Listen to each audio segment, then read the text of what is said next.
This has got to be the fastest, easiest way to fletch an arrow I've ever tried.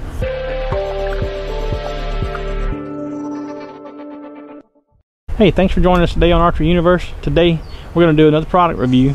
This product is something I've been watching for a little while and just hadn't taken the leap to try one, but finally decided I was going to order some and give it a try. You know, as many arrows as I've fletched, 20 years ago, 25 years ago, it was fun. I enjoyed fletching arrows. Today I don't enjoy fletching arrows. Today I'm going to test a product that solves that problem for me, because it's as simple as sliding this thing down a shaft. Let's see how they shoot, and I'm going to tell you a little about them.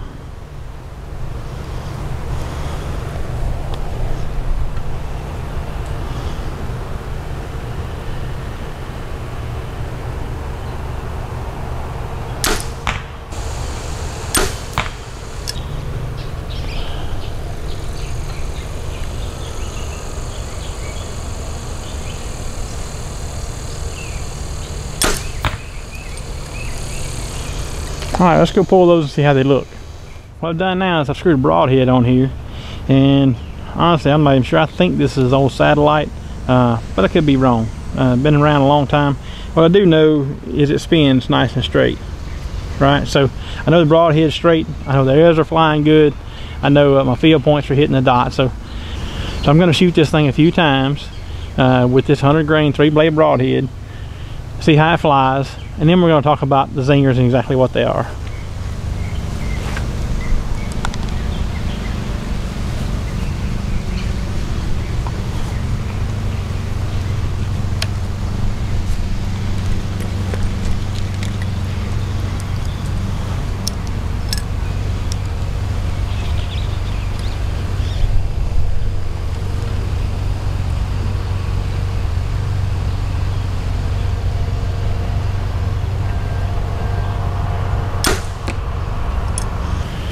Alright, so we put it right where we wanted it at one time.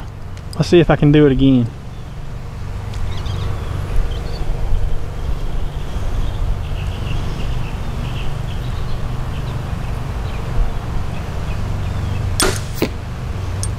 Pretty dang close.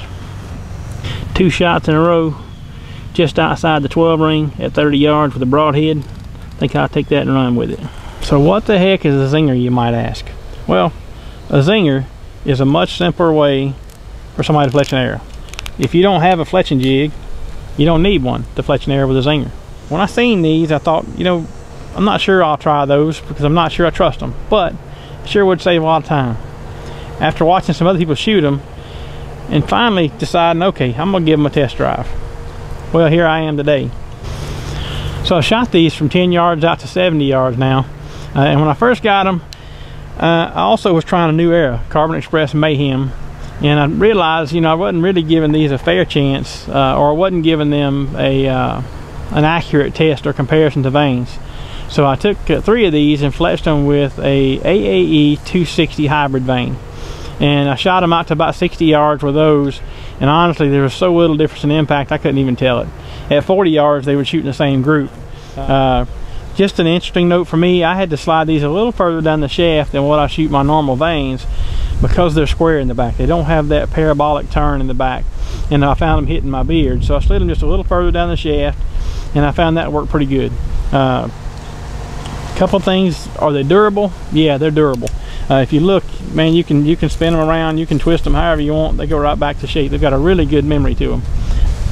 When I was shooting the AAE 260 hybrids with these, several times I actually hit and crushed these and rolled them right over, and as soon as you pull them out they pop right back up. So the only one I've seen tore up wasn't mine, it was someone else's, and it was when he ran a broadhead down the side and cut it off. So I don't care which vane it is, it's going to have that happen. The Zingers are available in right or left offset.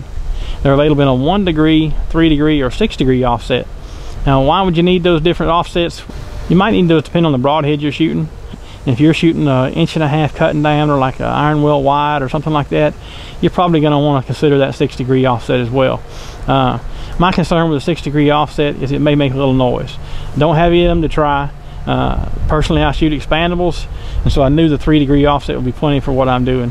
Honestly, after today testing it with this 100 grain 3-blade broadhead the 3-degree offset on the 4-fletch flew it just fine. It's grouping perfect at 30 yards. I hadn't tested it past that, but honestly I don't shoot much past 30 yards anyway. So so at the end of the day, why would I shoot a Zinger fletch versus a vane if they shoot almost the same? Well, there's a few reasons for me. The simplicity. I don't have to fletch a vane. I don't have to sit down and take time putting vanes on, prepping arrows, prepping vanes, things like that, picking up supplies. For the average bow hunter that may not have a fletching jig, why would you want to shoot these? Well, you don't have to buy a fletching jig. You don't have to buy glue. You don't have to order vanes. You don't have to buy prep material. It is really simple to get on zingerfletches.com, order a dozen of these, spend the $42 if you want a dozen. That's the current price. Slide them down the shaft, let her rip. Again, I did choose to spend $2 and buy the wraps to put on my shafts. Put these around. They're a reflective wrap. I had multiple reasons for wanting to do that. I done that for one because I wanted to make sure I could slide those to the same place every time. If I pull it off, if I have to put a new one on, it's pretty easy for me to line it up, slide it down the shaft, it hits that thing and stops. Right, so that's easy enough. Now a lot of these, from what I'm hearing, when you shoot a deer, this thing will pop off, right? So it marks the spot where you hit. That's great. If my arrow passes through, this is off, I can see that. I may have a hard time finding my arrow without that Zinger on it or without some kind of bright vanes. So I really like the idea of the reflective wrap, so if I hit it with a flashlight, it's going to help me find my arrow. That's a personal preference, not something you got to have, not something you necessarily need, but I think it's going to add value to me with this system. So if you get a chance, check the website out, zingerfletches.com. I'm going to leave a link down in the description below and in the comments. I think you'll like what you see. Maybe even do a search on YouTube for Zinger fletches. I think you'll see a lot of stuff out there, and it may surprise you just how well everybody's seeing that they fly. I appreciate you joining us today on Archery Universe. If you don't mind, click that subscribe button, maybe the like button, and ring that notification bell. Really would appreciate it if you share this with your friends. God bless, shoot straight, and I'll see you next time.